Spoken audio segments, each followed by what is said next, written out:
વાત હવે રાજકોટની કરીએ કે જ્યાં પેટ્રોલ ડીઝલના જથ્થાને લઈને જિલ્લા કલેક્ટરનું મોટું નિવેદન સામે આવી રહ્યું છે।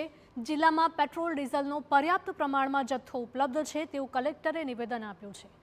પંપ પર જથ્થો મળી રહે તે માટે સમીક્ષા કરવામાં આવી રહી છે અને 4 જેટલા પંપ બંધ હોવાની માહિતી પણ તેમને મળી।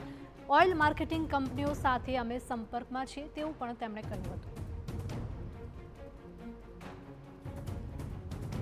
BPCLના 82, HPCLના 86, ન્યારાના 59, શેલના 8 અને રિલાયન્સ જીઓના 18 પંપ આવે છે।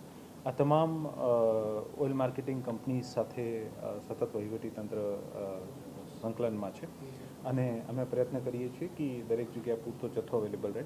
આજની તારીખમાં પેટ્રોલનો જે આપણો સ્ટોક છે આ 46% પેટ્રોલનો સ્ટોક્સ અવેલેબલ છે અને ડીઝલનો 33% સ્ટોક્સ અવેલેબલ છે અને તમામને સૂચના આપવામાં આવી છે કે કોઈ પણ પંપ ડ્રાય નહીં થાય અને અથવા માણસો જતા હોય તો આને નિયમિત પુરવઠો જે છે।